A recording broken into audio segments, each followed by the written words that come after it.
Ok, question très simple, vraiment très simple. Qui savait que sur Game Boy Advance, tu peux élever des animaux virtuels façon Tamagotchi dans un jeu Sonic? Vraiment, un mini jardin secret de petites créatures trop mignonnes. Tu les nourris, tu les entraînes et tu joues avec eux. Et c'était un jeu caché dans un jeu de plateforme ultra speed. Bienvenue dans Sonic Advance, le jeu portable que tout le monde a zappé et qui cache l'un des trucs les plus cool de toute la licence, un des modes les plus cool de toute la licence. On va découvrir ça ensemble. Un Sonic 2D sur une portable, vraiment. Spoiler, c'était une des meilleures idées possibles. Parce que Sonic, à la base, c'était de la 2D pure.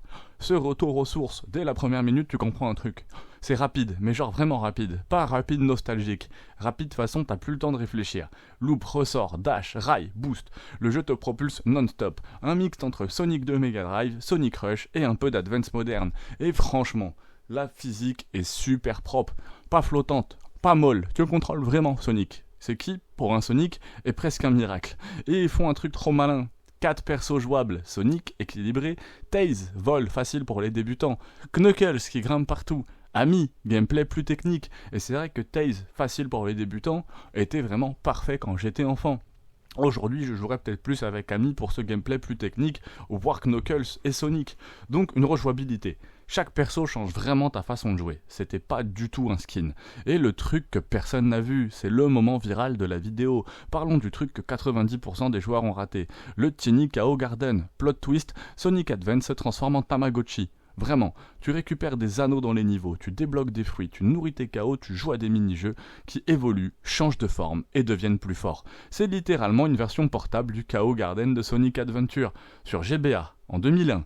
Et le plus fou, tu pouvais les connecter à la GameCube, donc ton Sonic portable influençait ton Sonic console. À l'époque, c'était de la sorcellerie. Je te le jure, t'étais censé sauver le monde avec Sonic. Moi, je passais 2 heures à nourrir un petit truc bleu au lieu de battre un boss. C'est le seul jeu où tu lances un jeu d'action rapide et tu finis éleveur Pokémon. Bon, maintenant, soyons honnêtes. Tout n'était pas parfait, l'écran souvent trop zoomé, difficile de voir les pièges. Ce level design très bordélique, ces boss répétitifs et cette durée de vie trop courte. Clairement un jeu portable de l'époque. Pas une aventure épique, mais un gros fun concentré que vous pouvez vous refaire très facilement sur vos téléphones à l'heure actuelle. Vraiment, Sonic Advance, c'est probablement un des Sonic les plus solides techniquement. Comparé à Sonic 1-2, plus nerveux, Sonic Rush, moins technique, mais plus lisible, vraiment, et Sonic moderne, 100% moins buggé. Franchement, c'était vraiment un des Sonic les plus solides, techniquement un excellent jeu. Si vous ne l'avez pas fait, je vous conseille de le refaire, juste pour jouer un peu avec les 4 personnages.